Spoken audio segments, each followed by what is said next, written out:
저에게 항상 당부하는 게 있습니다. 집에서 하나님을 열심히 잘 섬기는 것과 하나된 가족, 이것이 제 집에서 아이들에게 주는 사명과도 같은 일입니다. 그래서 누군가 한 명이 잘못하면 항상 연대 책임으로 같이 혼나고 이게 같이 이렇게 제가 얘기를 하는데 이게 저희 집의 또 사명과 같은 일입니다.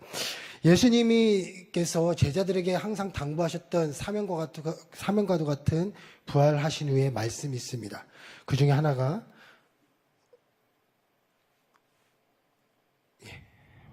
그러므로 너희는 가서, 마태복음에 있는 말씀 28장의 19절, 그러므로 너희는 가서 모든 민족을 제자로 삼아 아버지, 아들과 성령의 이름으로 세례를 베풀고 내가 너희에게 분부한 모든 것을 가르쳐 지키게 하라.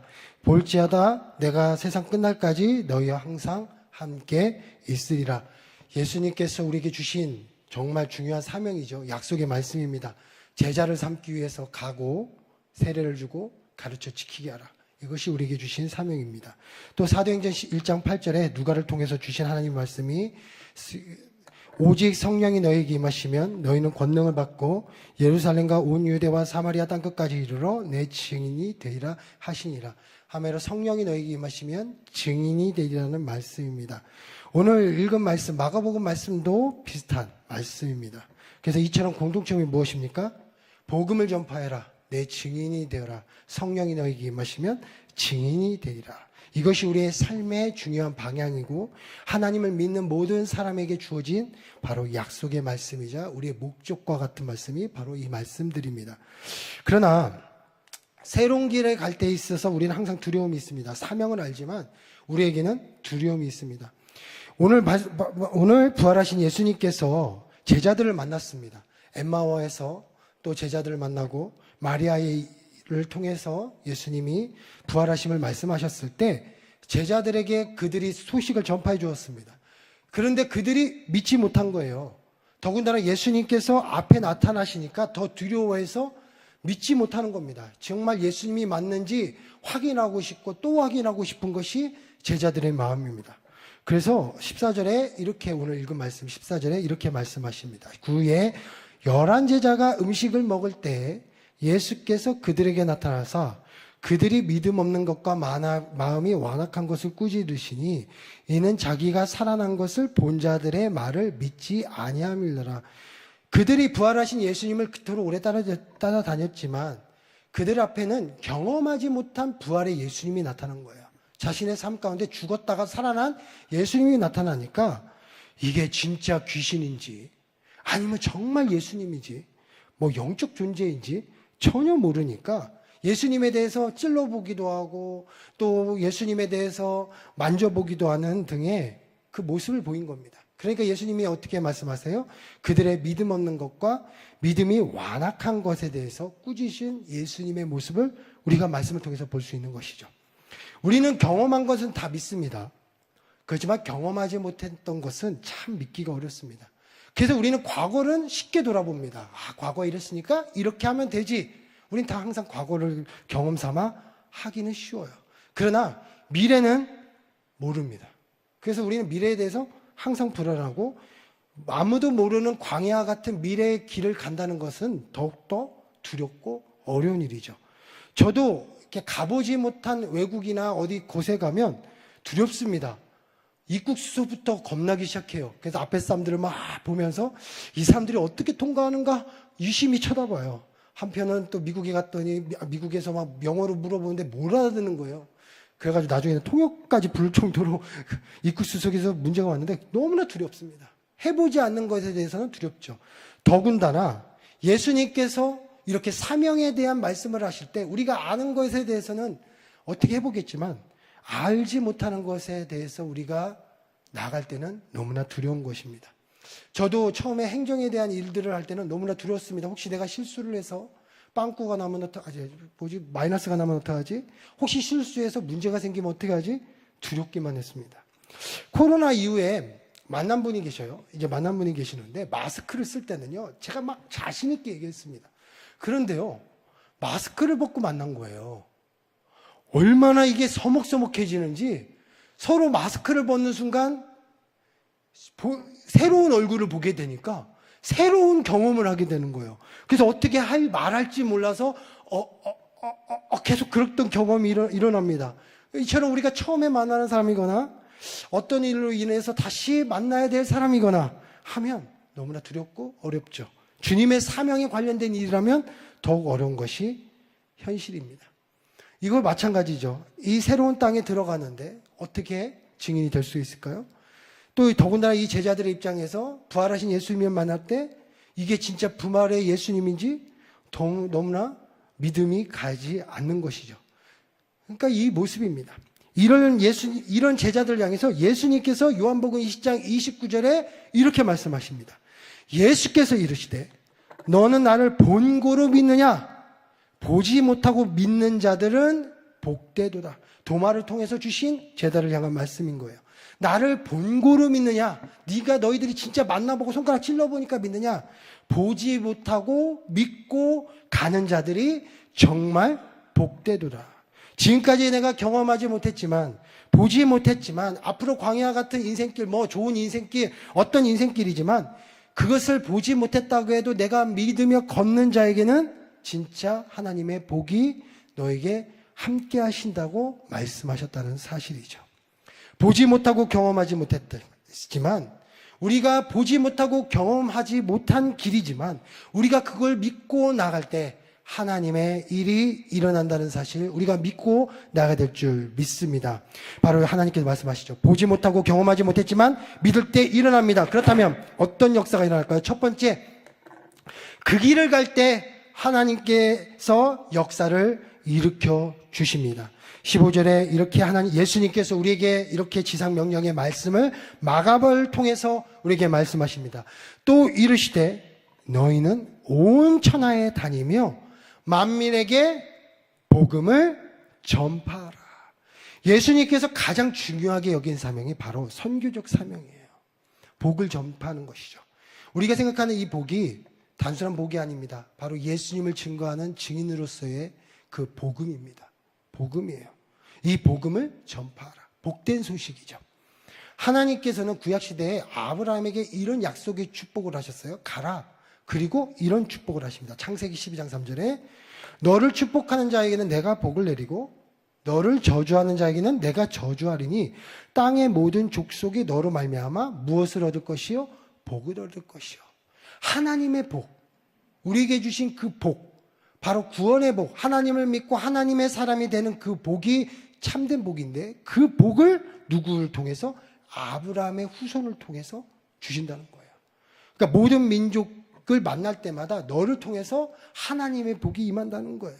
하나님의 복을 듣고 백성이 되고 하나님을 따르는 사람이 진정한 복이 되는 거잖아요. 우리가 천국에 가는 것이 진정한 복이잖아요. 영원한 생명을 얻는 것이 진정한 복이잖아요. 그런데 이 아브라함을 통해서 이 주신 복을 그 후손들이 제대로 지키지 못해요. 왕이 되었어요. 권력을 주셨습니다. 이 땅에 가장 힘센 솔로몬의 대왕국, 다윗과 솔로몬의 왕국을 주셨습니다. 그렇지만 이 강한 국력의 나라가 어떻게 되었습니까? 우상 숭배를 하였고 하나님의 복을 전하지 못하고 멸망과 포로를 경험했습니다. 그래서 새로운 약속을 주셨죠. 누구를 주셨습니까? 바로 우리에게 예수님을 보내주신 거예요. 그래서 예수님을 통해서 우리에게 복을 주십니다. 그 복은 무엇이에요? 바로 십자가의 복, 부활의 복. 그래서 이를 통해 우리가 구원받고 하나님의 자녀가 된 그 복, 그 복음을 우리에게 주셨다는 것이죠. 그래서 온 천하에 다니며 복음을 전파하라 이렇게 말씀하신 거예요. 그렇지만 우리는요, 제가 아까 말씀한 것처럼 현실을 너무 중요시해요. 경험하지 한 것에 대해서만 초점을 맞춥니다. 그러니까 가보지 못한 길에 가야 된다는 것만큼 그만큼 참 두려운 일이 없어요. 제가 20년 전에 일본 후쿠오카에 가서 청년부 단기 선교를 갔습니다. 그때 청년부 목사님하고 그때 청년들하고 몇 명하고 일본 후쿠오카에 가서 일본 선교사님들과 연결되어서 그 일본 단기 선교를 가게 되었어요. 저는 이제 부푼 기대를 가졌습니다. 제가 그 당시 지금은 못합니다. 제가 항상 또 설교 때 많이 등장하는 일본어과. 제가 일본어과였기 때문에 일본에 가서 저는 일본 여행을 기대하며 갔습니다. 이야, 후쿠오카 가면 돔도 있고, 공원도 있고, 그리고 거기 가서 내가 일본말을 조금씩 해보면서 실습하겠구나. 뭐 좀 그런 생각을 하고 저는 선교를 갔어요.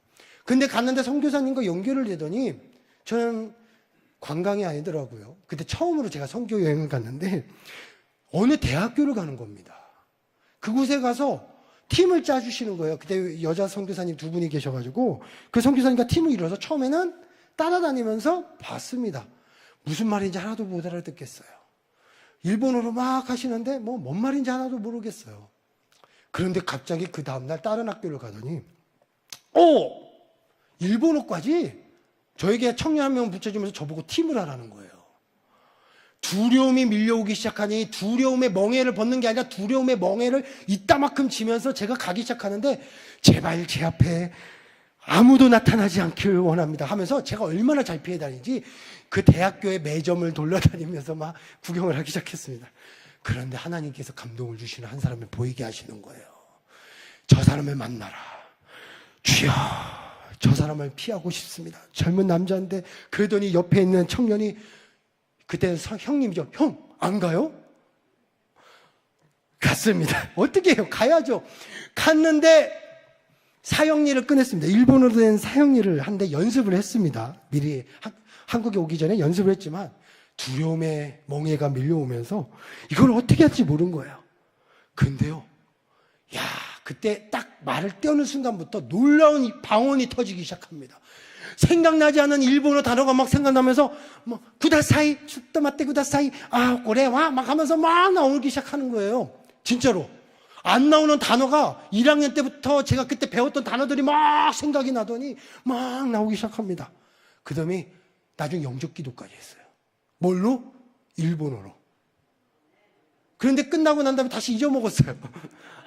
그렇지만 그 순간에 성령이 역사한 거예요. 그때 제가 그 모임 때 간증을 하는데 제가 입을 떼기 시작하니까 성령의 역사가 일어나기 시작했다고. 하나님이 막 열어오기 시작하고 복음을 전파했다고. 영적 기도까지 했다고. 제가 한 게 아니었습니다. 지금 생각해 보니까 그때는 제가 일본어과를 한 줄 알았는데 아니었어요. 그 다음부터 그 단어들이 생각이 안 나요. 그렇지만 하나님이 역사하신 거예요. 저는 간 것만 갔기 때문에 하나님께서 일하기 시작했다는 사실입니다. 하나님 앞에 우리가 믿고 나가면, 믿고 세례를 받는 사람은 구원을 얻게 하신다는 거예요. 우리가 가면 하나님께서 구원의 역사를 우리에게 보여주신다는 겁니다. 하나님의 자녀가 나타나는 복의 역사를 우리 가운데 보여주시는 거예요. 내가 보이지 않지만, 경험하지 못했지만 믿으니까 하나님께서 일하기 시작하신다는 사실입니다. 시선이란 찬양이 있습니다. 내게로부터 눈을 들어 주를 보기 시작할 때 무엇을 보겠습니까? 주의 일을 보겠네. 내 작은 마음 돌이키사 하늘의 꿈 꾸게 하네. 주님을 볼 때 모든 시선을 주님께 드리고 살아계신 하나님을 느낄 때 내 삶은 주의 역사가 되고 하나님이 일하기 시작하네. 하나님이 일하기 시작한다는 것이죠. 지금 내가 만나야 될 사람이 있습니까? 두렵습니까? 그럼 우린 주저하죠. 그럼 아무런 역사가 일어날 수가 없는 것이죠. 복음의 역사가 일어날 수 없다는 것입니다. 하나님께서 일할 수 없다는 것이죠. 우리가 한 발짝 그 길을 내릴 때 하나님께서 그 다음에 일하시는 거예요. 구원은 내가 주는 게 아니고 누가 주시는 거예요? 하나님이 선물로 주시는 거예요. 하나님이 일하시는 겁니다. 지금 내가 가야 할 곳이 있습니까? 그렇다면 두려우면 우리는 가면 됩니다. 그곳에 가면 무엇이 되는 거예요? 주님께서 복음의 통로길을 세워주신다는 거죠. 지금 내가 배울 일이 있습니까? 두렵습니까? 하나님께서 감동 주신 일이라면 배워야 됩니다. 하나님, 내 나이에 상관없어요. 배워야 됩니다. 그 다음에는 하나님께서 그 일을 통해 우리에게 놀라운 복음의 은혜로 함께 하신다는 거예요. 그래서 우리는 하나님의 자녀인 줄 믿습니다. 그래서 우리는 무엇을 가져야 돼요? 스스로 낮게 마음을 갖는 게 아니라 하나님의 자녀로서의 자존감을 갖고 우리는 낮출 필요 없이 우리가 가면 됩니다. 어디든 내가 가리요. 힘들어도 내가 보으리요. 만나리요. 내가 배우리요. 내가 그곳에 가서 기도하리요. 내가 하리요. 그러면 하나님께서 일하기 시작하신다는 사실입니다. 그 사실을 믿고 복음의 통로로 내가 쓰겠다. 복음을 전파하라. 우리는 두려운 단어예요. 정말 두렵잖아요. 어떻게 내가 복음을 전할지 모르잖아요. 그렇지만 그 다음부터 일하시는 분은 우리 하나님이신 줄 믿습니다. 제가 지난번에 한번 얘기를 했는지 모르지만 제가 또 감동돼서 얘기하는데, 제가 정말 하는데 저는 가서 그냥 내가 전하기만 하면 됐어요. 그냥 가서 저는 그냥 신학교 가면 된다고 했습니다. 그렇지만 제가 가면 그 다음에 저는 목사가 될 거라고 그런 얘기만 하면 됐어요. 근데 제가 항상 설교할 때 많이 얘기했던 저희 큰 집에서 계속 놀라운 역사가 막 일어나요. 무슨 역사가 일어납니까? 누나들 중에 계속 하나님을 믿는 사람들이 나오고 있어요.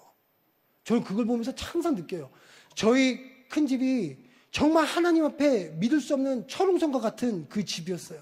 제가 신학교 가는 것조차도 반대했던 그 곳이었는데, 제가 믿으니까, 그냥 제가 하나님 앞에 나아가니까 일하기 시작하는데요. 한 사람 한 사람이 하나님 앞에 믿기 시작해요. 정말 어떤 역사도 일어나냐면요. 제가 어떤 얘기까지 들었냐면, 그 집에 장손이라고 불리는 그 아들이 나중에는 교회 가서 예배 드렸던 이야기도 들었어요. 지금은 어떻게 되는지 모르겠지만, 그때는, 지금은 좀 했지만 한동안 예배도 드렸어요. 그런 역사가 일어난 거예요. 이거는 우리가 가면 되는 겁니다. 하나님께서 일하기 시작한다는 거예요. 그것이 역사인 줄 믿습니다. 또 두 번째로, 그곳을 갈 때, 두 번째는 그곳의 사건에 참여할 때 성령의 사건이 나타난다는 겁니다. 17절에 어떤 말씀이 써 있습니까? 어떻게 해서 예수님께서 말씀하시냐면, 믿는 자들에게는 이런 표적이 따르니 곧 그들이 내 이름으로 귀신을 쫓아내며 새 방언을 말하며. 침례 교육을 제가 했어요. 침례 교육을 하는데, 성부 하나님, 아버지 하나님이죠. 성자 예수님 하면 십자가, 부활의 구원의 사건에 대해서는 우리 그 초신자 성도님들이 이해하기 쉽더라고요. 그러니까 잘 대답을 하십니다. 그런데 보혜사 성령님에 대한 이야기를 하는 순간 잘 이해를 못 하세요. 그리고 초신자분들이 보혜사 성령님 하면 성령님이 뭘 하시는지 잘 이해를 못 해요. 더군다나 방언, 축기 사역, 그러니까 귀신을 쫓아내는 것, 치유의 사역에 대해서는 잘 이해하지 못하고, 이것이 성령님이 뭘 하는지 이해하지 못하는 이야기를 제가 이번에 좀 많이 듣게 되었습니다. 생각해 보니까 저도요, 맨 처음에 방언을 받기 전에 수련회에 참석하면요, 두려운 거예요. 수련회 가면요, 그때 맨 처음 수련회 아직도 잊지 못합니다. 여름 수련회였어요. 고등부 수련회인데 막 쓰라고 합니다. 그리고 방언 쥐야 하는데, 옆에서 하는데 저는 그 순간 무서워가지고요. 무슨 말인지 뭐 이상한 소리를 하는데 두려운 거예요. 뛰쳐나가고 싶은 거예요. 그 생각이 막 나더라고요. 이번에 침례 교육을 하면서. 안 가보니까, 안 체험해보니까, 첫 자리니까 너무 두려운 거예요. 저도 이게 성령의 사건을 위해서 우리가 초신자들 분들이나 누구를 기도에 참석하자고 하면 나중에 들어오는 얘기들이, 어떤 분 은혜를 받는 분도 있지만 무서워서 못 가겠다, 두려워서 못 가겠다 하시는 분들도 있어요.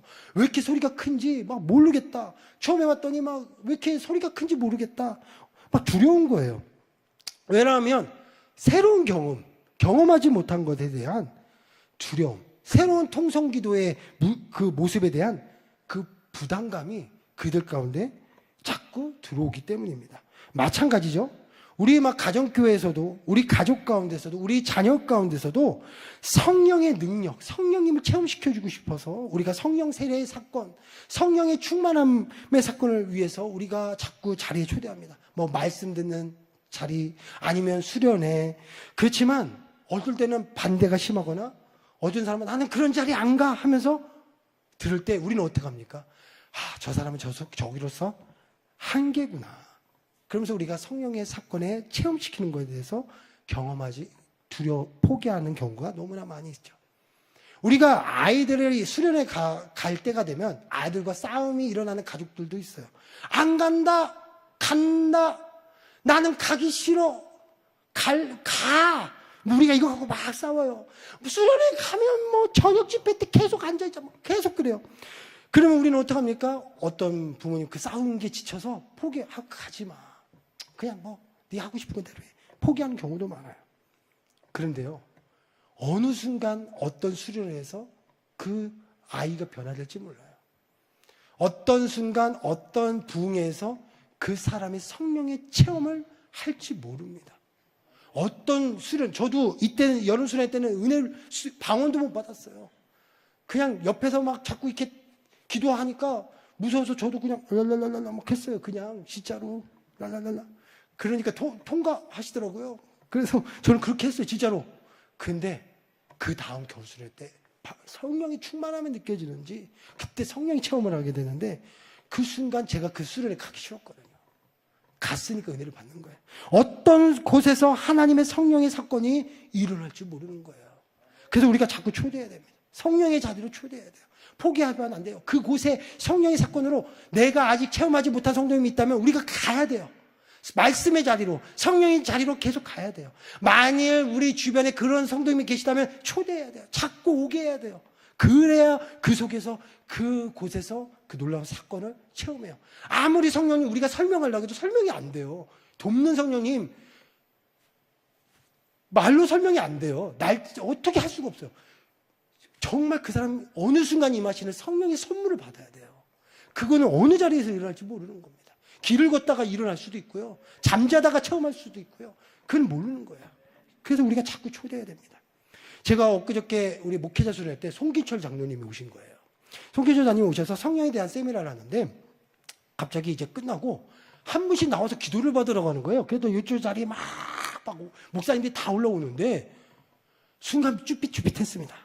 제가 그런 자리에 한 번도 안 올라가 봤거든요. 그냥 이렇게 앉아서 기도하는 거 있죠. 그렇지만 막 넘어뜨리고 하는 기도 자리는 제가 한 번도 간 적이 없어요. 괜히 가서 안 넘어지면 어떡하지? 뭐 그렇잖아요. 그래서 뭐 괜히 보니까 막 가자마자 다 눕는 거예요. 한 분씩 눕고 뭐 기도하는 거예요. 막 그 은혜 받고 눈물 흘리고. 제가 혹시 저 자리에 갔다가 안 누워지면 어떡하지?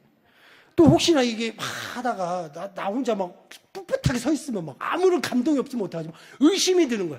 경험하지 못했으니까 그런 거는 제가 그런 자리는 잘 안 가니까. 그냥 앉아서 막 통성기도 이런 자리는 경험해도 그렇게 넘어지는 자리는 제가 예전에 한번 그런 경험 안 넘어졌거든요. 그래서 제가 그런 게 있었습니다. 그런데 우리 하영수 목사님이 올라가는 거예요. 너 갈 거야? 했더니 뭐 가더니 가는 거예요. 그래서 제가 마음에 다짐했습니다. 하영수 목사님이 넘어지면 나도 가겠다. 하영수 목사님, 아니 영적으로 하는 게 아니라 저 체격에도 넘어지는데 나는 설마 안 넘어지겠어? 그냥 넘어지겠지 라고 하고 진짜로요 그 다짐으로 기다렸어요. 근데 하영수 목사님이 사뿐히 넘어지는 거예요. 어이구, 그 순간 안 갈 수 없잖아요. 하나님 앞에 다짐했으니까 갔습니다. 옆에서 가자 하시는 분들이 있어서 갔어요. 올라갔습니다. 근데 딱 올라가서 서 있는 순간 이 성령의 그 민감하심이 막 느껴지는 거예요. 갑자기 딱 서 있는 순간, 그 전까지 쭈삣쭈삣 하다가 딱 서 있는 순간 성령의 뭔가 이제 있어요. 그 바람같이 막 임하시는 그 감동이 막 일어나는 거예요. 그리고 갑자기 저를 탁 대시는데 다리에 힘이 풀러 주저앉아. 그리고 탁 눕는데요. 갑자기 뭔가 이게 막 말할 수 없는 그 감격이 밀려오더라고요. 그 순간 뭉클하다가 눈을 뜰 수가 없었습니다. 그러다가 옆에 딱 보니까 이제 다 일어서서 저도 이제 일어서서 나갔는데 그 순간 이거구나. 그러니까 경험하지 못했기 때문에 보이지 않기 때문에 우리가 안 가면 하나님의 일하심의 사건을 경험할 수 없는 거예요. 그렇지만 우리가 보이지 않아도 우리가 가면 뭐라 할 수 없는 그 은혜를 우리가 경험하는 거예요. 경험하지 못했다고 해서 갈까 말까 하면 갈까 경험하는 거고 안 갈까 하면 성령의 사건을 경험할 수 없다는 겁니다. 귀신을 쫓아내고 새 방언의 사건이 일어났습니다. 오늘 말씀해 보시죠. 일어났어요. 이거는 간 사람만이 경험할 수 있는 거예요.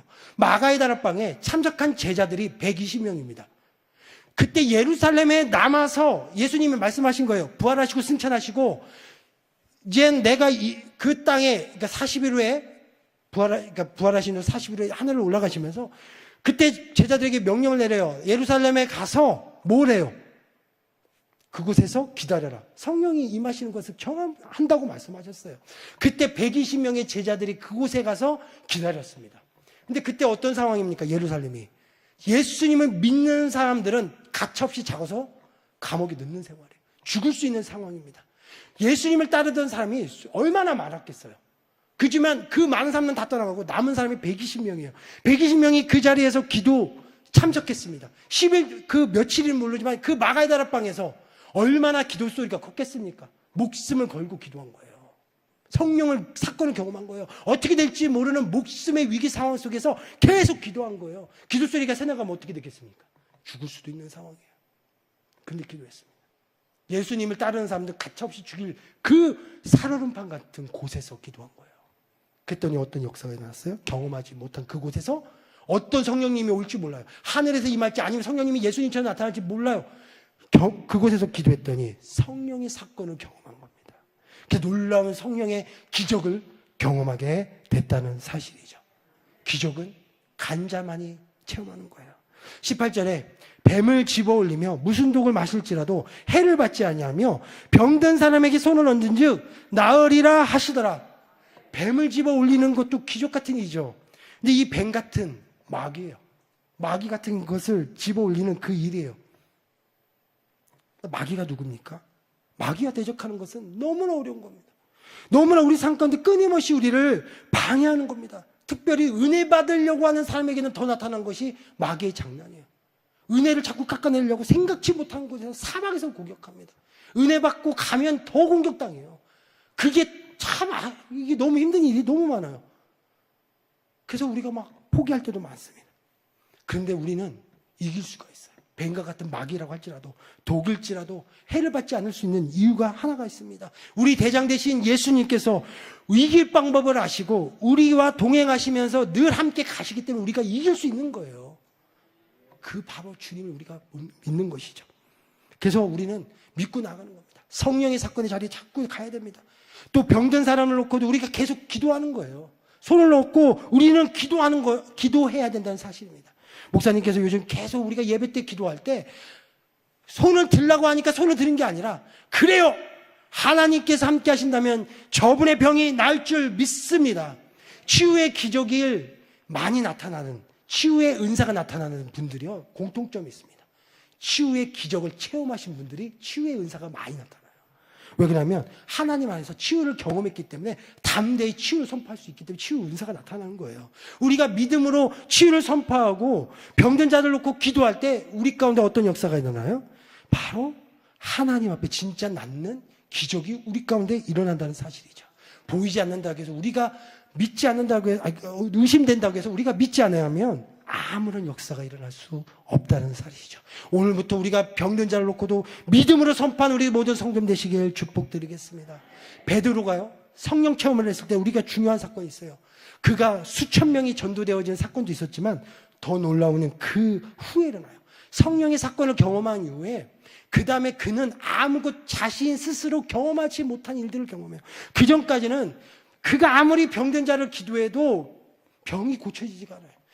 심지어 귀신이 달려드는데 귀신을 쫓아냈다가 오히려 귀신이 야, 이 제자들이 나보다 더 안 된다고 하면서 깔보면서 귀신이 더 달려들어요. 그렇게 제자들이 힘들었는데 베드로가 어떤 역사가 일어나냐면 사도행전 5장 16절에 예루살렘 부근에 수많은 사람들도 모여 병든 사람과 더러운 귀신에게 괴로움 받는 사람을 데리고 와서 다 나음을 얻으리라. 베드로 가운데 이런 역사가 일어나요. 병든 자가 다 치유받는 역사가 일어납니다. 그뿐만 아닙니다. 그 다음에 애니아라는 사람을 중풍병을 고치시고요. 심지어 경험하지 못했던 예수님을 통해서 봤지만 자기가 경험하지 못했던 도르가라는 사람을 죽었어요. 죽은 자를 살리는 경험을 합니다. 베드로가 어떤 사람이에요? 3번 부인했던 사람이에요. 예수님이 앞에 당당히 얘기했지만 3번 부인했습니다. 도망치듯 떠났던 사람이에요. 그러다가 부활하신 예수님을 만나고 내 양을 먹이라는 약속의 말씀 그 하나 붙잡고 예수님이 가라니까 뭘 했습니까? 예루살렘에 머물렀고 예수님이 머물라니까 다락방에 머물러서 생명 체험을 했고 그리고 믿음으로 하나씩 예수님께서 행하신 대로 행한 거예요. 예수님이 그래 병을 고쳤지 기도하니까 병을 고치게 되고 수많은 사람들을 위해 기도하니까 수많은 사람들이 낫는 귀신 들린 사람이 쫓아내는 기적이 일어나고, 예수님께서 나사로를 살리는 기적을 봤으니까 자기도 도루가를 놓고 기도하니까 살아나는 기적이 일어나는 거예요. 안 했지만, 보이지 않았지만, 해보지 않았지만 어떻게 됐습니까? 행했던 주임을 믿고 그 믿음으로 나갔기에 하나님의 일하심을 본 줄로 믿습니다. 우리 사랑하는 성도님들, 오늘부터 우리가 보이지 않는다고 해서 우리의 믿음을 불신으로 만드는 것이 아니라 보이지 않는 것을 더 믿는 것이 더 복되다고 말씀하신 그 하나님의 말씀처럼 우리는 그곳에 가서 정말 어디든 가서 보이지 않는다고 해도, 경험하지 않는다고 해도 믿음으로 선포하는 우리 모든 성도님 되시길 축복드리겠습니다. 믿음으로 바라보시며 나가시는 우리 모든 성도님 되시길 축복드리겠습니다. 믿음으로 더 기도하며 병든 자를 놓고 기도하는 치유의 역사가 체험되시는 우리 모든 성도님 되시길 축복드리겠습니다. 오늘도 그 하나님 바라보시며 나가길 이 시간에 기도하며 축복합니다. 기도하겠습니다. 하나님, 하나님의 역사가 우리가 경험한 것만 우리가 쫓아가면 아무런 역사가 일어날 수가 없습니다. 우리가 경험하지 않다 해도, 우리가 보이지 않는다고 해도, 우리가 주의 말씀 의지하여 믿음으로 나갈 때 바로 하나님께서 더 큰 하나님의 일하심을 우리에게 볼 줄 믿습니다. 오늘도 그 하나님 믿고 걸어가는 우리 모든 성도님 되기 원합니다. 하나님을 믿고 하나님 앞에 계속 복음의 그 끈을 놓치지 않는 우리 모든 성도님 되기 원합니다. 성령의 자리를 놓치지 않으며 오직 주님만을 믿고 나아가는 우리 모든 성도님 되기 원합니다. 하나님 역사하여 주시옵소서. 우리 교회를 쓰시는 하나님, 우리 교회 가운데 더 큰 하나님의 불을 활활 타오르게 하실 그 마음의 하나님, 그 하나님의 마음을 아십니다. 우리가 이 상황 속에서 내려놓지 않고 함께 기도하며 함께 나아가는 우리 모든 성도님 될 수 있도록 함께하여 주시옵소서. 감사드립니다. 예수님의 이름으로 기도드렸습니다.